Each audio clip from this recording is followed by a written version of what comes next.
سلام علیکم خدمت شما دوستای عزیز. ذبیح الله محمدی هستم و شما را خوش آمدید میکنم به یکی از ویدیوهای دیگرم. در این ویدیو ما شما قرار است یک نتورک کانفیگریشن در تحت 9 انجام بدیم. خب صفحه ترمینال خود باز کرده. اولین کاری که میکنیم ما هاست نیم خود از پست آفیس تغییر میدیم به نام ادمین.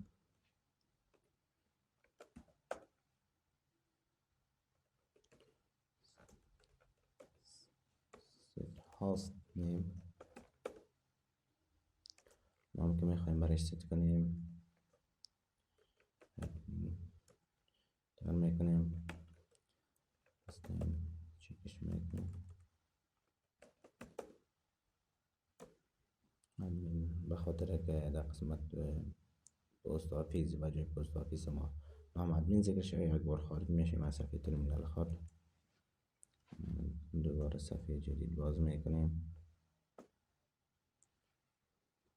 قسمی که میبینید هاست نیم ما به ادمین تغییر یا حالا ما میخوایم ببینیم آی پی آدرس و انترفیس نیم ما را این حالت از آی پی آدرس شو کامند استفاده میکنیم. با ما تمام جزئیات میده هست که این سی که است، البته پورت نمبر ایترنت ما نامش هسته و دیگه آی پی هم 192 160 110 24 می باشه.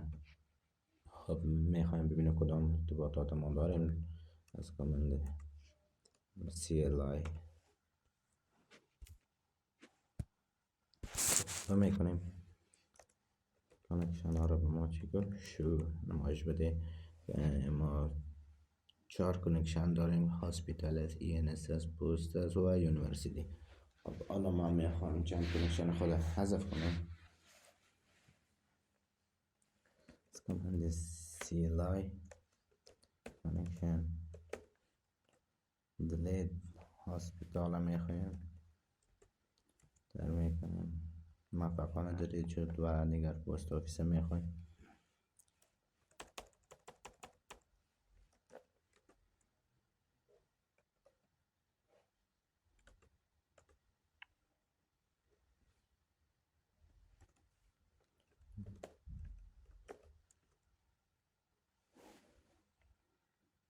پست آفیس خواه حرف بزرگ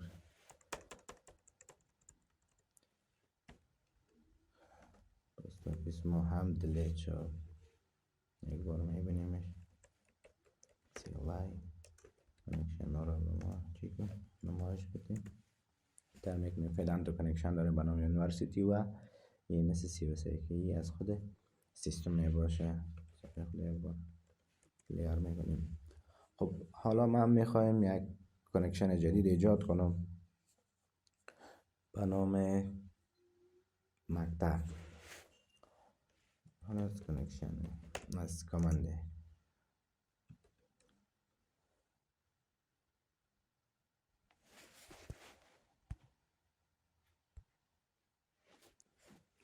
کانکشن اد کو برای ما. کانکشن نیمش باشه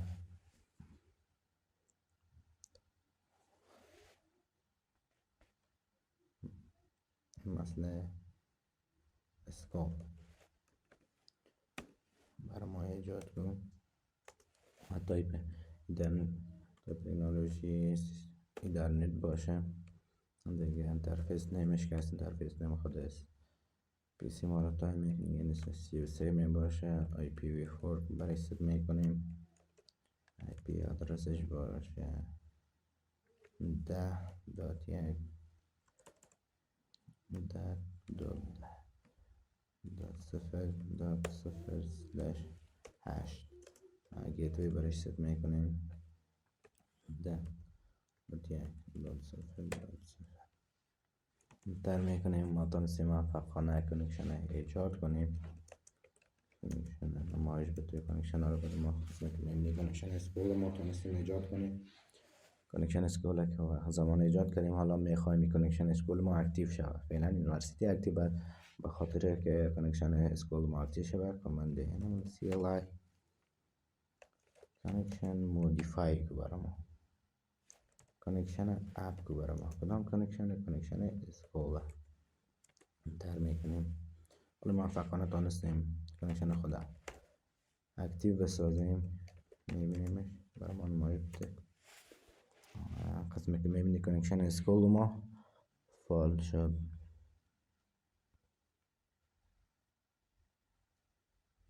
خب حالا میریم به طرف کماندهای بعدی.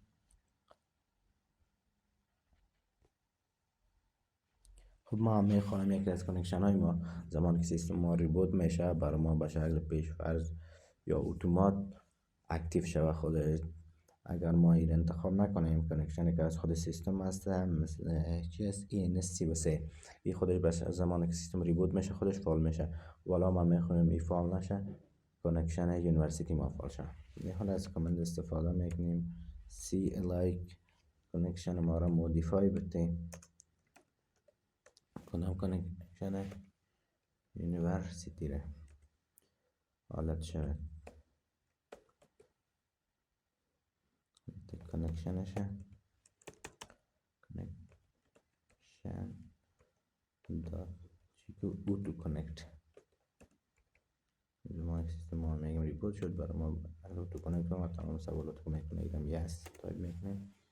حالا تانستیم ست کنیم به شکل پیشفرض زمانی که سیستم ما ریبوت شد با جای کانکشن خود سیستم کانکشنی که ما برش پیشنهاد کردیم و تایپ کردیم کانکشن یونیورسیتی رو برای ما چی میشه اپ میشه. خب به خاطر از اینکه ما به شکل جداگانه بتانیم آی پی آدرس های هر کانکشن خود تغییر بدیم یا برش اضافه کنیم از کامند استفاده میکنیم CLI کانکشن مودش کانکشنش مودیفای شود. کدام کانکشن مثل یونیورسیتی رو میخوایم بارش کار کنیم آی پی آدرس برش ایجاد میکنیم. آی پی آدرسش باشه 10.20.0.0/8 IPv4 gateway هم باید میکنیم 10.1.0.0 انتر میکنیم. ما تونستیم موفقانه آی پی آدرس کانکشن یونیورسیتی خود را تغییر بدیم و حالا میخوایم برش یک DNS هم ست کنیم CLI کانکشن ما را چی کن مودیفای کن کدام کانکشن یونیورسیتی را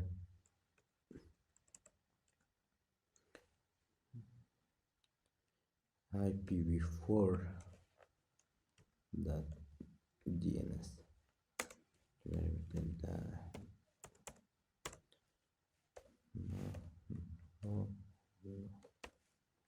انتر میکنیم و DNS هم برش ست کردیم.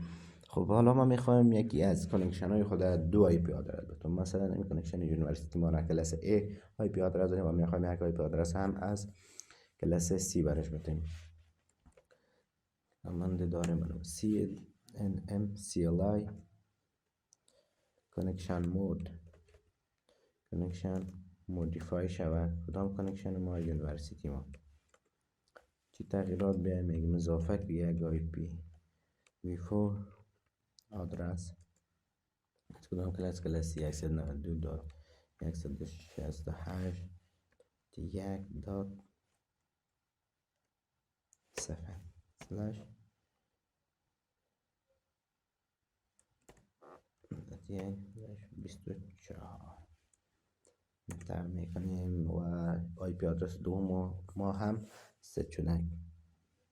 خب در اخیر به خاطر ازی برای ازی که ببینیم تمام جزئیات یک کانکشن خود کامند دیگر استفاده میکنیم تمام جزئیات یک کانکشن شان مشخص به ما میده.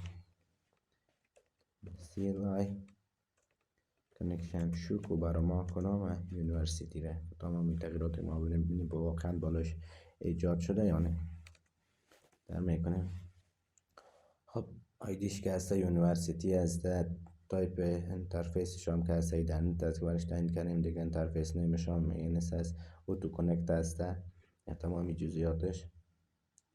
خب قسمی که میبینید دو آی پی ما برای رجیستر کردن، یکی از کلاس A و یکی هم از کلاس C. تمامش ست شده دیگر. تمام جزئیات که در یک کنکشن ما هست، مثلا کنکشن یونیورسیتی رو ما خود دیدیم، تمام میکنه جزئیات رو برای ما نمایش میده کامل. خب این بود ویدیوی ما. تا ویدیوهای بعدی، الله حافظ نگهدارتان.